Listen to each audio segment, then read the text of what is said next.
I think it's time for some good old-fashioned downplaying. We haven't done a downplaying video in a while. I figure it's time for me to return to a classic content creator format. So I don't know if you guys saw this, but about a week ago, just before Evo, Reversal posted this. And what this is this is a collaborative tier list sourced from some of the best players in the world at CEO. And they basically got all these players, Taquito, Xiaohai, Punk, Angry Bird, Big Bird, Ending Walker, Problem X Lashar, Crimson, and others to all come together and make a big pro player tier list. So this is the tier list that they came up with. All of the greatest thinkers in the Street Fighter community. I mean, first of all, can we talk about, like, S-rank inflation? Like, what?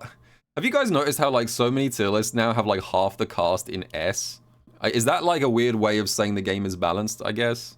But anyway, what I want to highlight here, because this is ordered, is AKI, according to the collaborative tier list, is a top 5 character.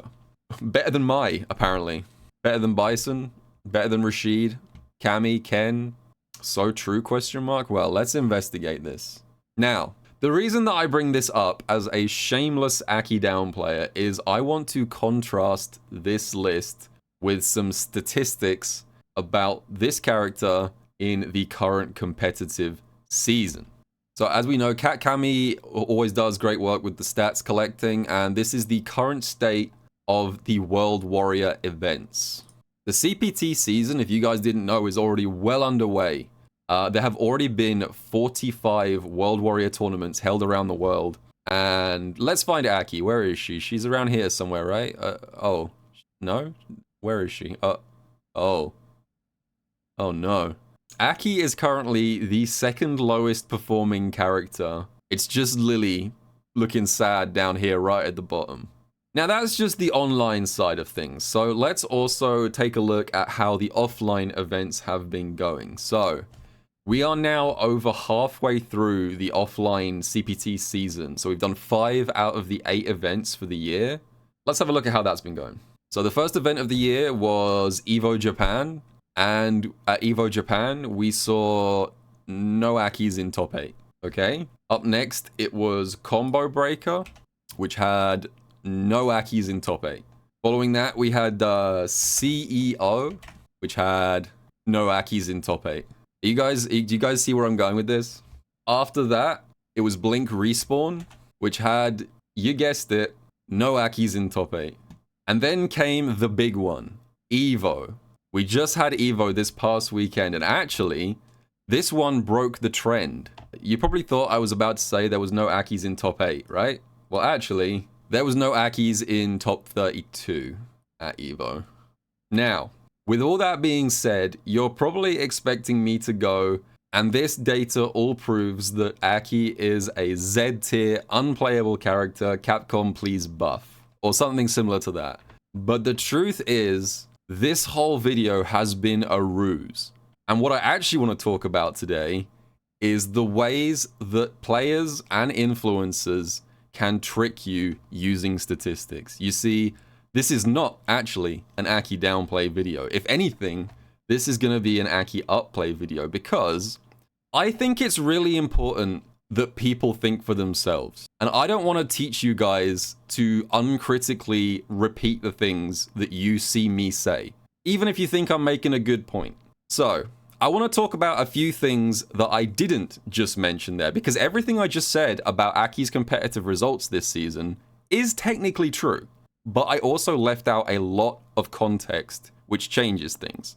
So, here's one thing I didn't mention, which I don't think anyone in chat pointed out. Number 1, Japan has not even started their World Warriors yet, which means that players like Hikaru, players like Nyampi, players like Neko, some of the best Aki players on the planet, have not played a single World Warrior yet. No one pointed that out because it's conducive to my argument. I intentionally left that information out. Number 2, one of the 2 Aki players that was at Capcom Cup last year is a guy named Sol. And because of various circumstances, Sol, who was supposed to be competing in the Australia World Warrior events, has been effectively only able to compete in the Middle Eastern online events, which means, let me just get those results up. So here you can see Seoul is in this region, and this means that Seoul is now directly competing in the online events with Big Bird, Angry Bird, Abood, Fruit. And this isn't to say that, like, you know, Australia is like a free trip to Capcom Cup or anything like that, but I think objectively speaking, we can all agree that this is a significantly more stacked CPT region in the Middle East than the Australia region. So Seoul is still doing well, you know, he's still consistently making top 8s. But just because of circumstances, he now has to qualify up against the Birds. So again, I didn't mention that because it wasn't conducive to my argument, but Seoul is sick. Seoul is like one of the best AKI players on the planet. Also, one other thing that I didn't mention when I was tricking you guys at the start is, did you guys notice how I very selectively kept cutting off the AKI representation at top 8? There's a reason that I stopped talking about results past top 8. And that is because, so when I showed you guys the results for EVO Japan right at the start of the season, I neglected to include, right here, if I had expanded, you would see Nyampi got 9th place at this. And this is probably one of the most stacked events in Street Fighter 6 history. So 9th at EVO Japan is absolutely insane. Nyampi is so damn good. She played so well to get 9th. I can't stress enough that, like, 9th place at EVO Japan is, like, equivalent to, like, well, it's not equivalent, but it's like 10 times harder than making top 8 or even top 4 at, like, a World Warrior. I think there was a few others as well. Yeah, Hikaru's down here as well. They were very close to making top 8. Like, a couple of small differences, and you would have seen lots of AKI representation. So, yeah, the point that I want to get across here is the things that players tell you aren't necessarily being motivated by the truth. Sometimes they want to craft a narrative that feeds into balance patches. And the reason for that is, as we've all seen recently, especially with Tekken, if any of you guys have been keeping up with Tekken, we now live in the age of social media balance patches.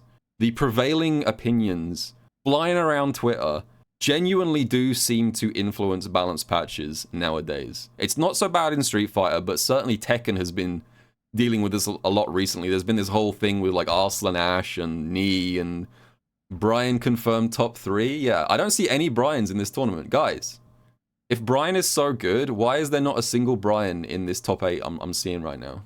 Where's Brian? So anyway, the actual outcome of this video is, I think Aki is basically exactly as strong as she was last season, which is, like, probably not top 5, but somewhere in that, like, amorphous top 5, top 10-ish area. But it's actually in my best interest to try and trick or otherwise mislead people into thinking that Aki is doomed at the moment. But I just wanted to use this as an example of how results can be cited, but in a misleading way, to support whatever agenda, and please think for yourself when it comes to this stuff. Unless you're an Akuma player, in which case your character is going to get nerfed and I'm going to make sure it happens. I'm going to craft that agenda. I'm coming for you. Akuma players. TLDR buff Aki. Alright, anyway. Sagat is coming out tomorrow. That's the next video. Please look forward to it. Come through, press subscribe, you know, all the good stuff. And I will see you guys all in the next video.